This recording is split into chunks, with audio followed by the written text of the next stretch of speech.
8. Doctor श्रुति का call देखकर अथर्व तुरंत बाहर भागा। हेलो श्रुति, कैसी हो? मैं क्या बताऊं कैसी हूँ। जिस दिन से तुम गए यहाँ से उस दिन से मेरा किसी काम में मन नहीं लग रहा। तुम बताओ होशियारपुर कैसा लग रहा है तुम्हें? अब तक तो कोई गर्लफ्रेंड भी बन गई होगी तुम्हारी। क्या यार कुछ भी कहती हो तुम। गर्लफ्रेंड तो दूर, यहाँ कोई फ्रेंड भी नहीं है। बस पार्थिव से बात हो जाती है, वो भी बिजी चल रहा है बेचारा। उसको उसकी गर्लफ्रेंड ने जिम ज्वाइन करवा दिया है। बेचारा सीधा चलते हुए जिम जाता है और टेढ़ा मेढ़ा वापस आता है। तुम उसकी छोड़ो, अपनी बताओ। अब वही रहोगे ना हमेशा? ऐसे मत बोलो यार, मैं यहाँ रह ही नहीं सकता। मैं तो कोई बहाना ढूंढ रहा हूँ यहाँ से दिल्ली वापस आने के लिए। वहीं कोई जॉब कर लूंगा। यहाँ कुछ भी नहीं है, ना कोई फैक्ट्री ना कोई फ्यूचर, कुछ भी नहीं है यहाँ पे। ऐसा लग रहा है कि जैसे पापा मम्मी की मुझसे कोई दुश्मनी थी, उसी की पनिशमेंट दी है। मैं भी यही चाहती हूँ कि तुम भी यहीं आ जाओ। अच्छा एक बात बताओ, ऑनेस्टली मेरा दिल रखने के लिए मत कहना। हाँ हाँ पूछो ना, जो भी तुम चाहो पूछो। तुम सीरियसली मुझसे शादी करोगे? तुम श्रेया को भूल चुके हो? अथर्व कंफ्यूज्ड हो गया कि क्या जवाब दे। वो कुछ सेकंड्स तक सोचता रहा। आई कैन अंडरस्टैंड, तुम अभी श्रेया को भूल नहीं पाए हो। ऐसी बात नहीं है, उसे भूलने ना भूलने की बात है ही नहीं। ऑनेस्ट आंसर तो यह है कि उसे कोई ऐसा पर्सन चाहिए जो उसके चारों तरफ घूमे, और मैं ऐसा हूं ही नहीं। मेरी अलग प्रॉब्लम है। मुझे बताओ तुम क्या प्रॉब्लम है, आई विल हेल्प यू। मैं विदाउट सेक्स नहीं रह सकता। मुझे चाहिए ही चाहिए, और कोई मेरी इस प्रॉब्लम को समझ नहीं सकता। ऐसा मत कहो, मैं समझ सकती हूँ। इनफैक्ट मैं तुम्हारी हेल्प भी कर सकती हूँ। हेल्प कैसे? अगर तुम दिल्ली आ जाओ तो कैसे कहूँ? दिल से कहो। I can do that for you, I mean with you. सच? तुमने तो बिल्कुल मना कर दिया था। मुझे पता है मैंने क्या कहा था, बट अगर मुझे मतलब मैंने कभी किया तो तुम्हारे साथ ही करना चाहती हूँ। और शादी? तुम्हें ठीक लगे, आई मीन जब तुम्हारे पास जॉब हो जाए तब कर लेना। अथर्व मन ही मन डांस करने लगा। श्रुति के साथ कुछ करने के तो वो सपने देखा करता था, अब वो खुद से बुला रही थी। मैं जल्दी वापस आता हूँ, तुम वेट करना। ओके, अब रखती हूँ, थोड़ी देर रेस्ट करूंगी। अथर्व ने मोबाइल जेब में रखा ही था कि मामा आ गए। अरे भाई कड़ी दा चक्कर है। मेरी छोड़ो, अपनी बताओ। फैक्ट्री का ये हाल है, घर का इससे बुरा हाल है। क्या सोच रहे हो आप कि मैं यहाँ रुकूंगा, इस फैक्ट्री को संभालूंगा? वो तू तो यार गब्बर की तरह सरदार बहुत खुश होगा, शाबाशी देगा। तू ऐसा साउंड कर रहा सी। मामा मजाक मत करो, ये फैक्ट्री नहीं ड्रामा है आपका। ये आज नहीं तो कल बंद हो जाएगी।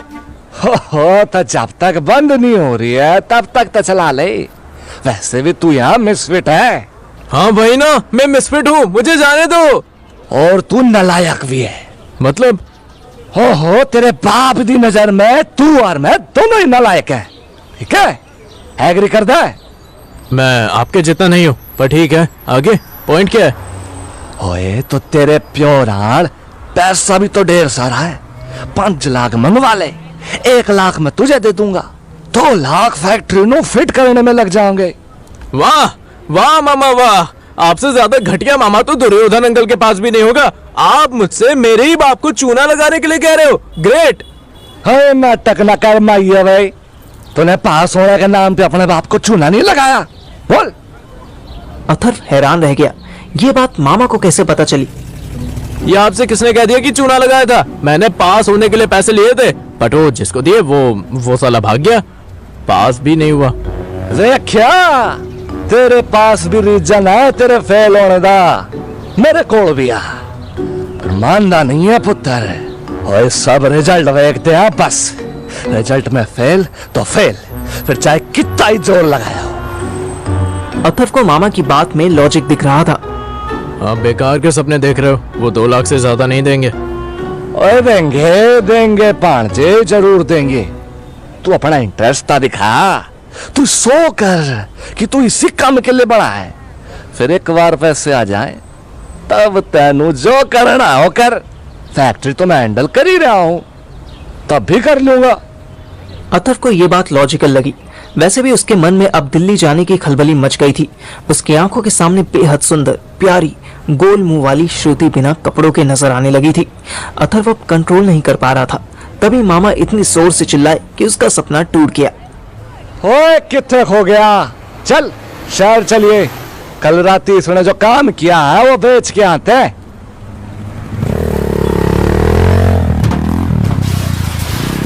मामा देख के चलो यार, निशाना लेके गड्ढों में घुस रहे हो।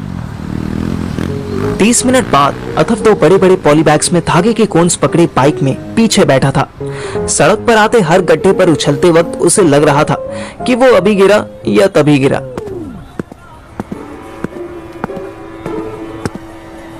इधर मैं जिम से निकलने के बाद सीधे अपने घर की ओर जा रहा था। पर सच बताऊं तो ना मेरी चाल सीधी थी और ना मेरे हाल सीधे थे। उस डॉली और शालू की जोड़ी ने मेरे हर बॉडी पार्ट के नट बोल्ट्स ढीले कर दिए थे। मैं चल भी रहा था तो ऐसा लग रहा था जैसे डांस कर रहा हूं। करंट सिचुएशन में मैं बस इतना चाहता था कि मैं अपने घर जाऊं, ठूस के आलू पराठा खाऊं और सो जाऊं। पर किस्मत को यह मंजूर नहीं था। सुहानी की कॉल थी।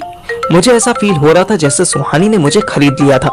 मैं कोई पपेट था जिसके धागे सुहानी के हाथ में थे। वो कभी लेफ्ट कुदा रही थी तो कभी मुझे राइट कुदा रही थी।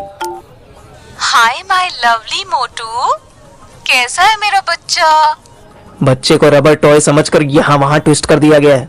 बच्चा अब सब्जेक्ट बन चुका है और ये सब्जेक्ट कुछ भी देखने सुनने की शक्ति खो चुका है। सब्जेक्ट को भूख लगी है तो वो घर आ सकता है।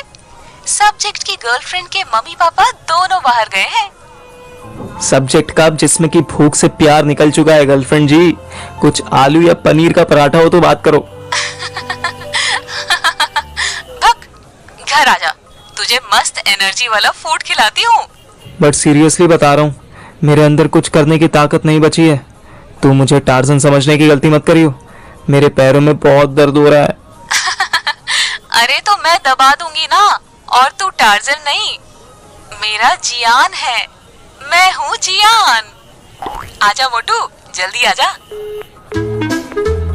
जल्दी चलना तो छोड़ो, मैं चल पा रहा था। मुझे इसी बात की बहुत खुशी थी। मैं 20 मिनट बाद उसके घर पहुंचा। यह दूसरी बार हुआ कि उसके घर का गेट खुला पर मुझे पायल की छन छन सुनाई नहीं दी। सुहानी व्हाइट टॉप और पिंक पैजामे में थी। उसने बालों का जूड़ा बनाया हुआ था और उसमें एक पेंसिल घुसाई हुई थी। आंटी कहाँ गई हैं? सुहानी ने मेरे फालतू सवाल पर जवाब देना जरूरी नहीं समझा। वो झट से मेरी बाहों में आ गई।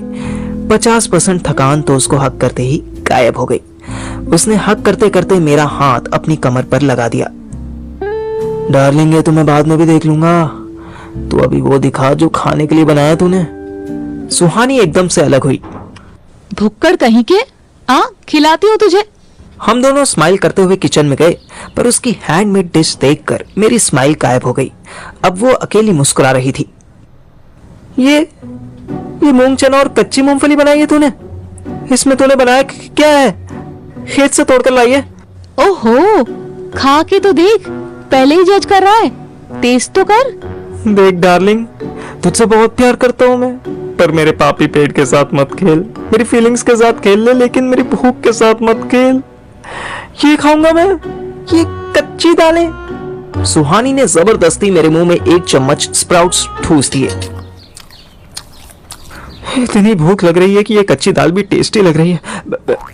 ला जल्दी दे। स्प्राउट्स इतने बुरे भी नहीं थे। नींबू और प्याज का फ्लेवर तो बहुत टेस्टी लग रहा था। जितनी देर में मैं पूरा भरा हुआ बाउल खत्म करता, उतनी देर में सुहानी ने मेरे लिए एक ऑरेंज जूस बना दिया। जूस का ग्लास सामने देखते ही मैं पूरा साफ कर गया। मेरी डकार सुनकर सुहानी फिर हंसने लगी। तेरी बर्प ना मेरे मामा जी जैसी साउंड करती है। ये मामा का नाम मत ले। अथर्व की गांड मार रखी है उस मामा ने। अब बोल, नींद आ रही है क्या? हाँ यार, लड़की का लॉजिक तो सही था। भीगे हुए चने और मूंग की दाल के साथ जूस पीकर नींद तो उड़ गई थी। सुहानी मुझे आंख मारने लगी। मैं उसकी तरफ लपका। मेरी भूख तो मिट गई, अब मैं तेरी भूख मिटाता हूं, रुक। सुहानी हंसती हुई ऊपर भागी। मैं उसके पीछे पीछे दौड़ पड़ा। उसके रूम में पहुंचते ही मैंने उसे बाहों में लिया और बेड पर गिरा दिया। अब बोल, कहाँ जाएगी बच के? मैं क्यों भागूंगी? अभी 2 मिनट बाद तू ही करेगा। बस यार, हो गया, थक गया। इससे पहले कि वो मेरा मजाक उड़ाती, मैंने उसे किस करना शुरू कर दिया।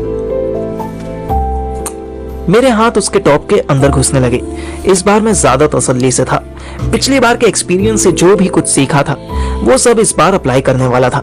मैंने उसकी नेक पर जैसे ही लिप्स लगाए वो मचल उठी। अगले ही सेकंड नीचे का डोर खुलने की आवाज आई।